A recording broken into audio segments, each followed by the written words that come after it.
우리에게 주시는 하나님의 말씀은 창세기 12장 1절로 5절까지입니다. 함께 봉독합니다. 여호와께서 아브라함에게 이르시되 너는 너의 고향과 친척과 아버지의 집을 떠나 내가 네게 보여줄 땅으로 가라. 내가 너로 큰 민족을 이루고 네게 복을 주어 네 이름을 창대하게 하리니 너는 복이 될지라. 너를 축복하는 자에게는 내가 복을 내리고 너를 저주하는 자에게는 내가 저주하리니 땅의 모든 족속이 너로 말미암아 복을 얻을 것이라 하신지라. 이에 아브라함이 여호와의 말씀을 따라갔고 롯도 그와 함께 갔으며 아브라함이 하란을 떠날 때에 75세였더라.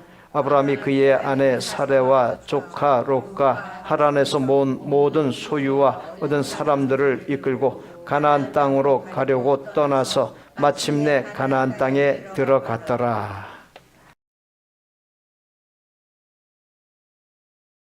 한 기독교 신문에 만화로 실린 내용입니다. 만화의 주제는 기도였습니다. 이 기도의 내용으로 4컷의 만화가 등재됐는데 첫 장면의 기도 내용이 주님, 제 남편 꼭 승진하게 해주세요. 둘째 장면에 주님, 친정 아버지 병이 낫게 해주세요. 셋째 장면에 주님, 이번에 아파트 꼭 당첨되게 해주세요. 그리고 제 딸 아이 대학 진학 잘 되게 해주세요.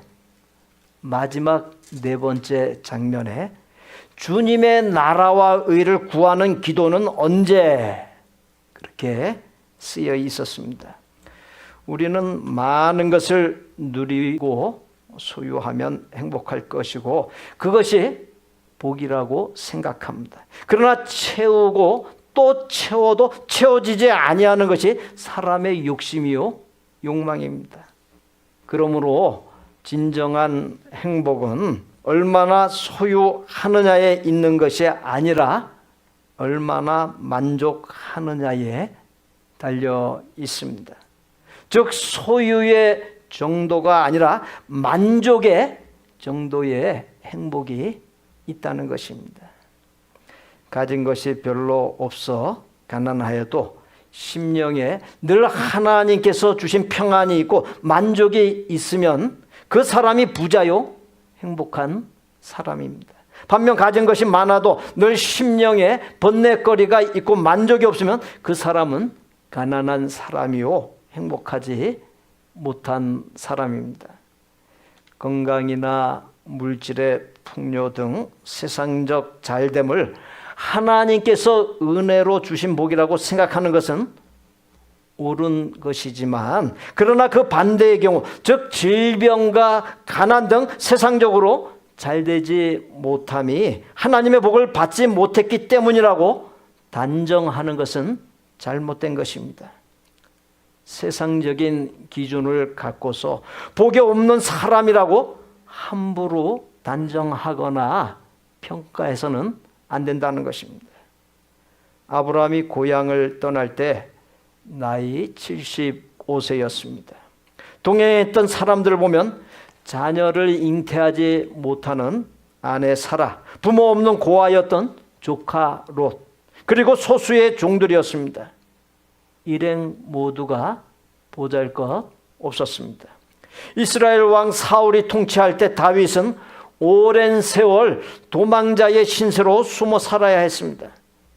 그때 다윗에게 모여든 사람들은 마음이 온통한 자, 환난 당한 자, 병든 자, 빚진 자, 세리, 창녀, 죄인들 등이었습니다. 그야말로 세상적으로 볼품없는 내세울 것 없는 사람들이었습니다. 또 예수님을 따랐던 사람들 역시 가난한 서민들, 불치의 병과 고통 속에서 신음하며 소망 없이 죽어가던 사람들, 세리와 창녀와 죄인들 등 대부분이 사회에서 소외되거나 버림받은 사람들이었습니다. 세상적 복이 기준이 될 때 그런 사람들을 복을 받지 못한 사람들로 평가합니다. 그런데 그와 같은 사람들이 복이 될 수 있는 근거가 있습니다. 그들을 이끄는 아브라함과 다윗이 복의 통로요, 예수님이 복의 근원이요 통로였기 때문입니다. 세상에 이런저런 복들이 없다 하더라도 깨닫고 보면 최고 복의 근원이요 통로인 예수님을 모셔 멸망에 이를 죄, 지옥에 이를 죄에서 구원받고 믿음으로 살면서 하나님의 나라인 천국으로 나아가는 것이 복 중에 복이요 가장 큰 복이란 사실을 잊지 마십시오. 그렇게 자녀들을 위해 기도할 때 고생하지 않고 평탄하게 해달라, 대성하게 해달라고 기도하기보다도 어떻게든 복의 근원이신 하나님을 만나게 해달라, 하나님을 저들이 알게 해달라, 그리고 하나님을 모시고 사는 자가 되게 해달라, 예수님을 따라 사게 해달라고 기도할 수 있기를 바랍니다. 왜 그렇습니까? 그것이 최고로 복된 것이기 때문입니다. 그 최고의 복을 구하는 것이 우선이 되어야 하고, 이 세상에서 잘 되는 것은 그 다음이 되어야 하는 것이에요. 그 다음 것, 세상 것은 구하지 않아도 앞에 것을 구하면 그건 자동으로 따라 붙는 것이 되는 것입니다. 앞에 있어야 할 복이 없으면 뒤에 있는 복만으로는 그것은 의미가 없는 것이 됩니다. 허무한 것이 될 수 있습니다. 본문 1절에 의하면 여호와께서 아브라함에게 이르시되 너는 너의 고향과 친척과 아버지의 집을 떠나 내가 네게 보여줄 땅으로 가라. 고향과 친척과 아버지의 집은 생존을 위한 터전입니다. 그 터전을 떠나라고 하는 것은 아브라함에게 청천벽력과 같은 말이었습니다. 하나님이 보여줄 땅이라고 했는데 그곳이 어디인지 몰랐습니다. 구체적으로 어떤 땅인지 전혀 정보가 없는 상태에서 그냥 떠나라 하셨어요. 그렇게 아브라함의 떠남은 일생에서 가장 힘들고 어려운 결단이었습니다. 지금은 외국으로 이민 가는 것이 그리 어렵지 않습니다. 그러나 아브라함이 살고 있었던 당시는 전혀 다릅니다. 고대 사회에서 친족의 울타리를 떠난다라고 하는 것은 신변의 위험과 경제적으로 커다란 어려움을 초래하는 심각한 문제입니다. 그렇게 피치 못할 사정이나 뚜렷한 이유가 없으면 감히 떠나지 않는 것이 상례였습니다. 전혀 알지 못하는 미지의 세계로 가는 것은 더더욱 그러했습니다. 아브라함이 고향과 친척과 아버지의 집을 떠난다는 것은 그동안 누려왔던 안정적인 삶의 터전을 포기했음을 말해줍니다. 아브라함의 고향인 갈대아 우르는 지금의 이라크 북쪽에 위치한 곳이며 유프라데스 강과 티그리스 강이 교차하는 중동에서 가장 비옥한 땅으로 세계의 4대 문명 중 하나인 메소포타미아 문명의 발상지입니다. 상업과 공업과 농업이 발달하여 아브라함 당시에 25만여 명이 살던 매우 거대한 문명 도시였습니다. 아브라함은 하나님의 선택과 부르심을 받고 고향 땅 갈대아 우르를 떠나 하란에 머물러 75세까지 살았고, 아버지 데라가 죽은 해였던 75세에 하나님께서 지시하신 가나안 땅으로 갔습니다. 그 땅이 어디에 있는지, 어떻게 생겨 먹었는지 전혀 알지를 못했습니다. 갈대아 우르에서 하나님께서 지시하신 땅인 가나안까지 서쪽으로 약 1200km의 거리입니다. 그런데 갈대아 우르와 가나안 사이에 아라비아 사막이 있어 바로 가나안 땅으로 가지 못했습니다. 그래서 아브라함은 북서쪽으로 약 1000km 정도 올라가서 정착하게 되는데, 그곳이 바로 하란이라고 하는 곳입니다. 하란에서 가나안까지는 500km입니다. 하란은 우르에서 멀리 떨어졌지만 우르와 같은 문화권의 지역입니다. 갈대아 우르는 가나안 땅에 들어가기 전 정착하게 된 하란과 함께 우상이 가득한 도시였습니다. 하나님께서 아브라함에게 떠나라 말씀하신 것은 아브라함을 우상을 섬기는 문화, 죄악된 문화, 사망의 문화에서 분리하여 하나님께 온전히 속하게 하기 위함이요, 인류 구원의 역사를 이룰 존재로 훈련하게 하고 준비하게 하기 위해서 떠나라고 하셨던 것입니다. 인도네시아에서 사역 중인 이용규 선교사의 아내가 자신들의 부모님이 재정적인 능력이 없는 것에 대해 감사하게 되었다라고 했습니다. 그 이유를 물어보았더니 부모님이 재정적인 능력이 없었기에 오직 하나님으로부터 오는 도움만을 기다릴 수 있게 되었기 때문이다, 그렇게 답변을 했습니다. 여러분께서는 부모님의 도움을 받지 못한 것에 대해 감사한 적이 있으십니까? 인간의 여러 본능 중에 하나가 집착입니다. 자기 자신과 자기 가족에게 집착하고, 자기 집에 집착하고, 자기가 태어난 고향과 살던 지역에 집착하고, 자기 민족에게 집착하는 경향이 있습니다. 떠나라고 하는 것은 그 모든 집착에서 떠나라고 하는 것입니다. 아브라함은 하나님의 명령에 순종하여 떠났습니다. 아브라함뿐만 아니라 히브리서 11장에 나오는 믿음의 조상 모두가 고향을 떠난 사람들이었습니다. 하나님께서 아브라함을 떠나게 하신 이유는 복 있는 땅을 찾아 그 땅의 거민들의 빌부터 살면서 그 복을 나누어 받고 살라고 한 것이 아니에요.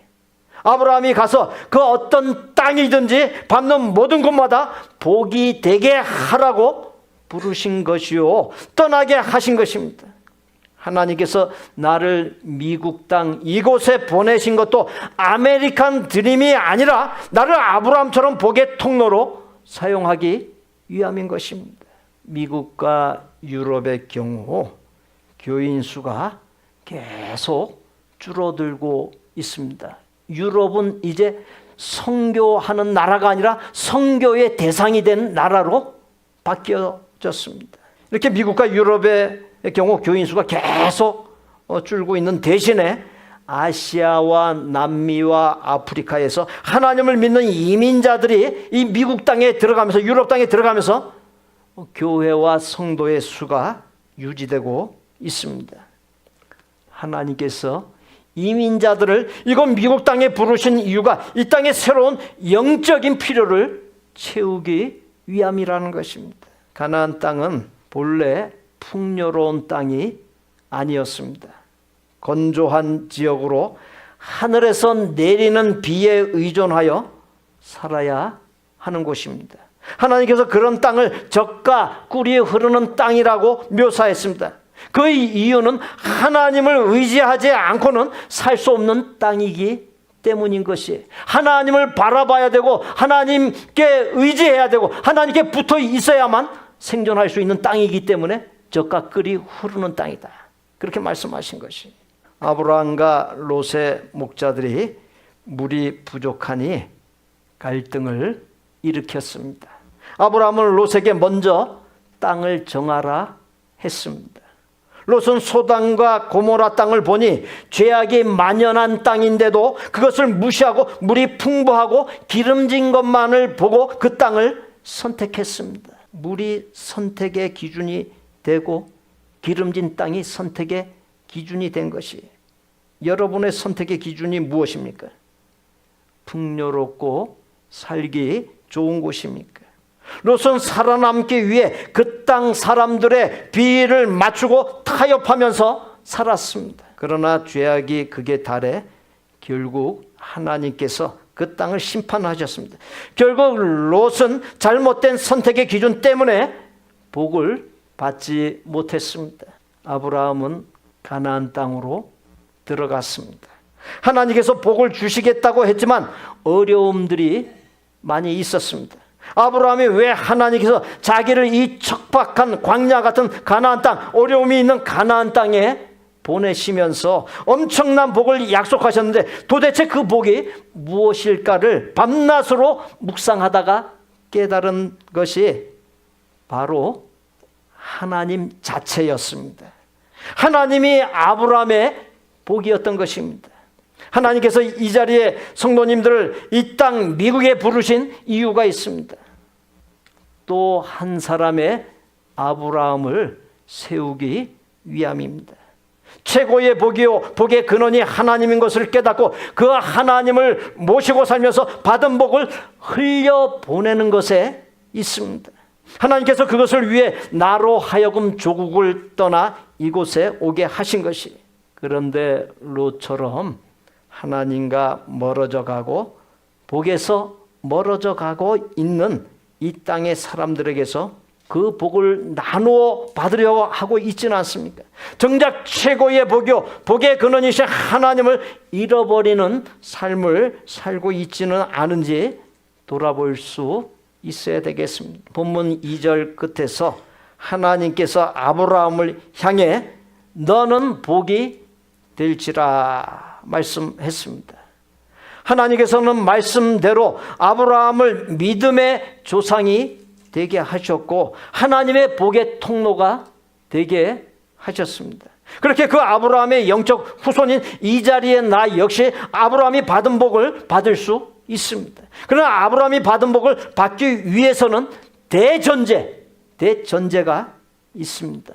그 대전제는 떠나라는 것이, 떠나야 한다는 것입니다. 아브라함 너로 떠나라 지시하신 하나님의 명령을 이 자리에 나에게 적용한다면 하나님 예수님 성령님이 없는 삶에서 떠나 하나님 예수님 성령님께서 함께하는 삶을 살라는 것, 다스림 하에 사는 삶으로 나아가라고 하는 것입니다. 하나님을 믿기 전에 살았던 삶의 방식에서 떠나 하나님의 말씀을 따라 사는 삶의 방식을 취하라고 하는 것입니다.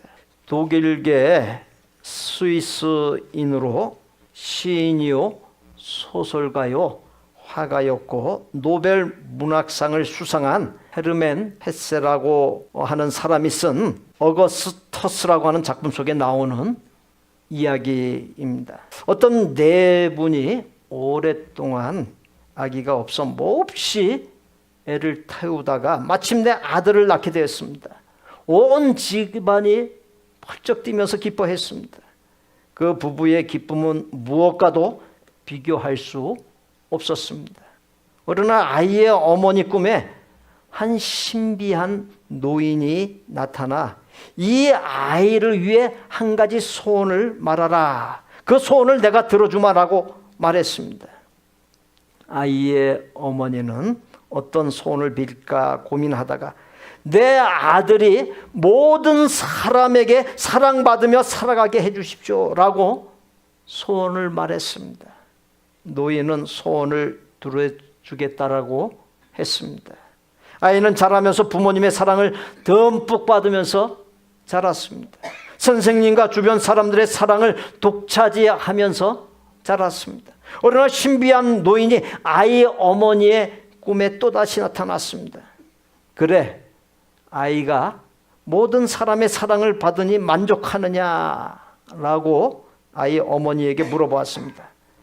아이 어머니는 설레설레 고개를 휘저으며 아이가 자라면서 사랑만 받다 보니 자기는 당연히 사랑을 받아야 될 줄로 알아 이기적이고 교만해져서 극단적인 정신 미숙아로 자라게 되었습니다 라고 말했습니다. 어머니는 신비한 노인에게 한 가지 소원이 있습니다. 내 아이가 사랑받기보다는 사랑할 줄 아는 사람이 되게 해 주십시오 라고 간절히 요청했습니다. 많은 것을 누리고 많은 것을 소유하면 행복할 것이고 그것이 복이라고 생각합니다. 그러나 진정한 행복은 얼마나 받았느냐, 얼마나 소유했느냐에 있는 것이 아니라 얼마나 만족하느냐에 달려 있습니다. 또한 얼마나 나누면서 사느냐에 있습니다. 받는 복, 소유의 복도 좋지만 주는 복은 비교할 수 없이 좋습니다. 예수님께서 주는 것이 받는 것보다 복이 있다라고 말씀했듯이 진정한 복은 나눔에서 나옵니다. 하나님께서 내가 욕심에서 떠나 나눔의 삶을 살 때 그 나눈 것에 몇 갑절의 복, 몇십 갑절의 복, 엄청난 복을 부어주십니다. 어른 장로님이 포도밭 농사를 했습니다. 포도밭을 잘 지었습니다. 포도나무 중에서 하나의 나무를 정해놓고는 이 포도나무는 하나님의 것입니다. 여기서 열리는 포도는 교회에 바쳐 성찬식을 하겠습니다. 이 포도나무는 성찬식하는 포도나무입니다 라고 말했습니다. 그렇게 하나님께 드릴 포도나무를 정해놓고 포도밭을 시작했는데 얼마나 잘 되는지 풍작일 뿐만 아니라 품질이 아주 좋아 지역에서 유명하게 되었습니다. 하나님께 드린다고 정해놓았던 그 포도나무 때문에 포도원이 복을 받았습니다. 그뿐만이 아닙니다. 장로님은 이번엔 수박밭도 지었습니다. 그런데 한 번은 교회 가기 전에 수박밭을 돌아보니 수박꽃이 만발했습니다. 이럴 때 인공수정을 해줘야 하는데 교회는 가야 하고 어찌할 바를 몰랐습니다. 장로님이 집사 시절에 나는 어떠한 일이 있더라도 꼭 주의를 지키겠다 선언했던 기억이 났습니다. 이제 장로가 되었으니 성도들에게 더욱 본이 되어야겠다 생각이 들었습니다. 게다가 주일학교 가서 학생들을 가르쳐야 했습니다. 장로님은 하나님, 수박밭을 망친다 해도 먼저 하나님께 예배드리겠습니다. 사명을 감당하겠습니다 라고 기도하고는 교회로 갔습니다. 교회에서 예배를 드리고 또 주일학교 학생들을 가르치는 일을 마치고 수박밭으로 갔습니다. 그런데 수박밭에 웬 개미떼가 그렇게 많은지 사방이 다 개미떼였습니다. 상황을 가만히 살펴보니 개미가 수박꽃에 붙어 수정을 시켜주고 있는 것이었습니다. 하나님께 먼저 예배 드리고 사명을 감당했더니 하나님께서 개미를 통해 수정시켜 주시고 풍성한 열매를 거두게 해 주셨습니다. 포도밭, 수박밭 모두 다 잘 되니 여기저기에서 강의 요청이 들어오고 일본 연수도 다녀오고 TV에까지 출연하게 되었습니다. 또한 300여 곳의 교회에 다니면서 하나님의 역사하심을 간증하게 되었습니다. 이 장로님은 욕심에서 떠나 하나님 중심, 하나님 우선으로 살고 하나님께 맞추어 살았더니 큰 복을 받았던 것입니다. 욕심과 욕망, 세상의 유혹, 죄악에서 떠나는 것이 쉽지는 않습니다. 떠나는 것이 복이지만 떠나는 것에는 아픔이 뒤따릅니다. 왜냐하면 그동안 애착을 갖고 있었던 것, 집착했던 것들을 끊어내야 하기 때문입니다. 당장 또 한동안 진통이 뒤따르지만 그 진통을 잘 이겨내면 그 다음부터 하나님의 놀라운 복이 주어집니다. 상처를 주고받고 시험 당하고 이런저런 문제들과 고통 가운데 놓이게 되는 것의 원인이 내가 떠나야 할 것들에서 떠나지 않기 때문에 그런 것입니다. 떠나야 문제 해결이 되는데 미련두고 떠나지 못하는 것이 도대체 무엇입니까?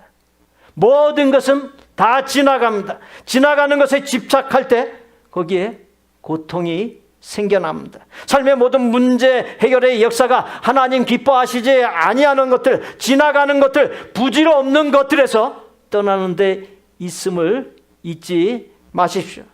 한국 기독교 장로회 교단의 대표적인 목회자 중 한 사람으로서 별세 신학을 말했던 고 이중표 목사가 한 고백입니다. 사람이 병들면 사람, 물질, 명예, 소유도 떠난다. 애인도 떠나고 심지어 가족도 떠난다. 병든 목사에게는 교인도 떠난다. 다 떠나게 된다. 저들이 떠나는 것을 내 눈으로 보면 병든 인간의 비참함을 슬퍼하고 절망하게 된다. 그러나 자기가 먼저 떠나면 떠남의 신비를 체험하게 된다. 나는 병상에서 사람들을 거절했다. 그리고 혼자 떠나는 별세를 체험하기로 했다. 혼자 천국으로 향하여 예수님과 그 길을 걷기로 했다라고 했습니다. 아브라함은 고향 땅, 친척, 아버지 집에서 떠났고 자식을 낳기 전 유일한 피부치였던 조카 롯을 떠나보냈고 아내 사라의 몸종이었던 하갈 사이에서 86세 때 낳은 첫 번째 아들인 이스마엘을 떠나보냈습니다. 또한 출산이 불가능한 나이인 100세에 아내 사라와의 사이에서 얻은 두 번째 아들인 이삭을 떠나보내야만 하는 상황까지 맞닥뜨렸습니다. 아브라함이 모리아 산에서 아들 이삭을 제물로 바쳐 그를 떠나보내려는 마지막 순간에 하나님께서 개입하셨습니다. 아브라함이 떠나보내는 삶의 굵직한 고비들을 통과하자 하나님께서 헤아릴 수 없는 수많은 후손을 주시는 결과가 있었습니다. 그렇습니다. 떠나고 버리면 잃어버릴 것 같지만 오히려 얻게 하되 풍성히 얻게 해주시고 상상을 초월하는 결과에 이르게 해주십니다. 하나님께서는 떠나라는 명령에 순종하는 사람을 하나님을 경외하는 사람으로 인정해 주십니다. 말할 수 없는 복을 내려주시며 하나님의 뜻을 이룰 자로 쓰십니다. 구약 성경은 다윗이 충성된 장수인 우리아의 아내 밧세바를 아주 극악한 방법으로 강탈한 엄청난 범죄에도 불구하고 그 다윗에 대해 하나님 앞에서 온전히 행한 사람이요 깊은 영성가로 기록을 하고 있습니다. 시편 6편 6절에 내가 탄식함으로 피곤하여 밤마다 눈물로 내 침상을 띄우며 내 요를 적시나이다. 이 기록에서 보듯 자신이 지은 죄에 대하여 탄식하고 밤마다 눈물로 침상을 띄우고 요를 적시는 진정한 회개를 통해서 죄에서 완전히 떠났기 때문입니다. 우리는 하나님께서 부르시는 때가 되었을 때 이 세상을 하직하고 떠나야 합니다. 인간은 그 떠날 날을 향해 쉼없이 나아가고 있는 존재입니다. 대충 살고 의미 없이 허무한 삶을 살고 허물과 죄악 가운데서 살다가 그 떠날 날을 맞이해서는 안 됩니다. 떠날 날 하나님 앞에 설 날을 잘 준비할 수 있어야 합니다. 이 세상에서 우리가 육신을 가지고 산다라고 하는 것은 바로 그 떠날 날을 의식하고 염두하고서 하나님 앞에 갈 날을 준비하기 위해서 이 세상에 살고 있는 것입니다. 언젠가 한국의 교회 성장 연구소에서 교회를 과거형 교회, 현재형 교회, 미래형 교회 등으로 구분한 것을 본 적이 있습니다. 전통을 유지하기 위해 변화를 거부하는 과거형 교회가 있는가 하면 성장보다는 안정에 우선을 두는 현재형 교회도 있습니다. 그런가 하면 비전을 품고 새로운 도전을 두려워하지 아니하는 미래형 교회도 있습니다. 우리 교회는 어떤 교회가 되어야 하겠습니까? 과거형 교회, 현재형 교회에서 떠나 하나님의 새 창조의 역사가 일어나는 미래형 교회와 목회자와 성도가 되어야 하지 않겠습니까? 사랑하는 성도 여러분, 아브라함에게 너는 복이 될지라고 말씀하신 하나님께서 이 자리에 있는 나에게도 너는 복이 될지라고 말씀하십니다. 그 말씀의 대전제가 떠날 것들에서 떠나는 것에 있습니다. 믿음의 역사는 떠남의 역사입니다. 떠남은 믿음의 시작이요 과정이요 끝입니다. 나의 마음과 삶을 사로잡고 있는 미움과 혈기, 교만과 열등감, 욕심과 욕망, 유혹과 죄악 등의 사슬과 굴레, 내게 덕지덕지 붙어있는 그 모든 부정적인 것들을 훌훌 털어버리고 그것들에서 떠나는 만큼 하나님의 복과 능력이 비대합니다. 떠나야 할 것들에서 떠남으로 전능하신 하나님께서 함께하여 주시는 역사, 인생의 모든 문제가 풀리는 형통의 역사, 살아나는 역사, 천국의 평강이 넘치는 역사가 있으시기를 예수님의 이름으로 축복합니다. 우리 합심해서 기도하는 시간 갖습니다. 우리 이 기도 제목 함께 읽도록 하겠습니다. 떠날 것들에서 떠나고 최고의 복인 하나님을 모시고 복의 증표요 통로로 살도록 우리 합심해서 기도로 나아갑니다. 사랑해요.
떠날 것들에서 떠남으로 복된 생이 되게 하여 주옵소서. 예수님의 이름으로 기도하옵나이다.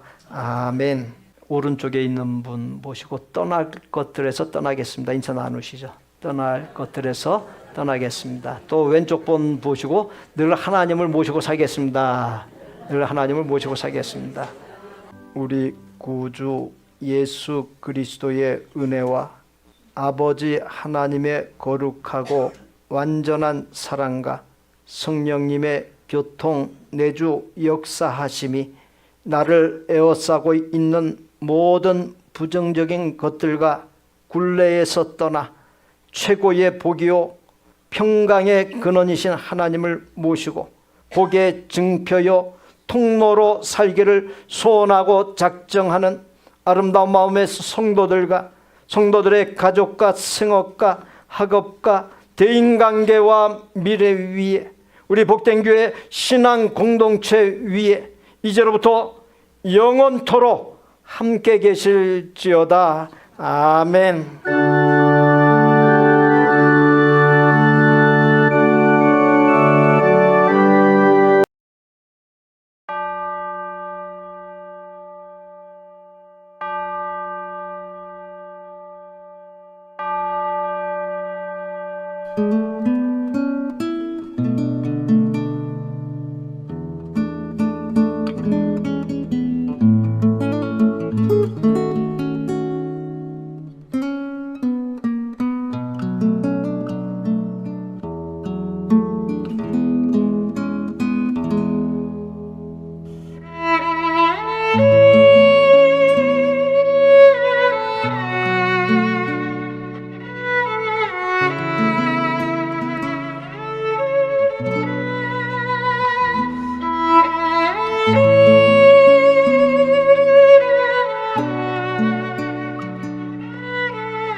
아멘.